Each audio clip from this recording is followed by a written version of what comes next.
यह कहानी है बहरा राजा, गूंगी जनता और अंधा सिपाही का।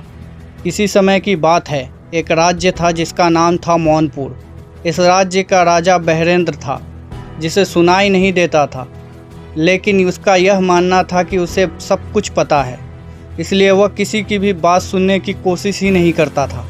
राज्य की जनता को बोलने की आज़ादी तो थी, पर राजा उसकी आवाज़ सुन ही नहीं पाता था। धीरे धीरे जनता ने अपनी बात कहना ही छोड़ दिया और गूंगी बन गई। राजा के पास एक सेनापति था, उसका नाम था अंधवीर। अंधवीर अंधा था, पर उसकी आंखों की कमी उसकी वफादारी पूरी करती थी। वह हर उस आदेश का पालन करता था जो राजा उसे देता था, बिना यह देखे कि वह सही है या गलत। जनता पर हो रहे अत्याचारों को वह कभी देख नहीं पाता था और राजा उसे बताता भी नहीं था। मौनपुर में हालात दिन ब दिन बिगड़ते गए। जनता का शोषण होने लगा और वे कुछ कहने की स्थिति में नहीं थे, क्योंकि राजा सुनता नहीं था और सिपाही देखता नहीं था। हर कोई अपने दुखों के अंदर ही अंदर दबा हुआ था। एक दिन एक बुजुर्ग गांव के चौराहे पर खड़ा होकर चिल्लाया, अगर कोई हमारी बात सुनेगा नहीं तो हमें बोलने की ज़रूरत ही क्या है। उसकी यह बात गूंगी जनता के दिलों में गूंज गई। सब ने मिलकर चुप रहना छोड़ दिया और अपनी आवाज़ उठाने का निर्णय लिया। जनता ने एक योजना बनाई।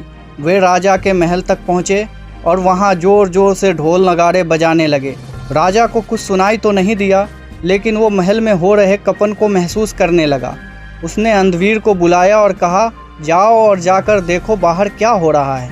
अंधवीर ने बाहर जाकर देखा तो उसे केवल धुंधलापन नजर आया।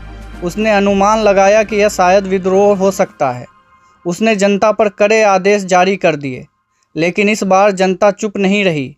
उन्होंने अंधवीर को समझाया कि वे राजा के खिलाफ नहीं, बल्कि उसके बेहतरी के लिए अपनी बात कहना चाहते हैं। अंधवीर ने जनता की आवाज़ सुनी और अपनी अंधी आंखों से भी सच्चाई को महसूस कर पाया। अंधवीर ने राजा के पास जाकर कहा, महाराज, मुझे लगता है कि हम जनता की आवाज़ को अनसुना कर रहे हैं। अगर हम सुन नहीं सकते तो इसका ये मतलब नहीं कि जनता की आवाज़ का कोई महत्व नहीं है। राजा ने पहली बार इस बात को गंभीरता से लिया। उसने सलाहकारों को बुलाया और एक ऐसा तंत्र बनाया जहां जनता की आवाज़ सुनी जा सके, भले ही वह स्वयं सुन न पाए। उसने अपनी सत्ता का हिस्सा जनता को सौंप दिया ताकि वो अपनी समस्याओं का समाधान खुद ही निकाल सके।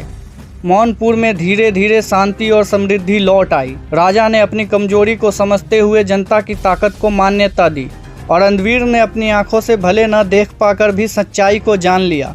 जनता अब गूंगी नहीं थी, बल्कि उसकी आवाज़ पूरे राज्य में गूंज रही थी।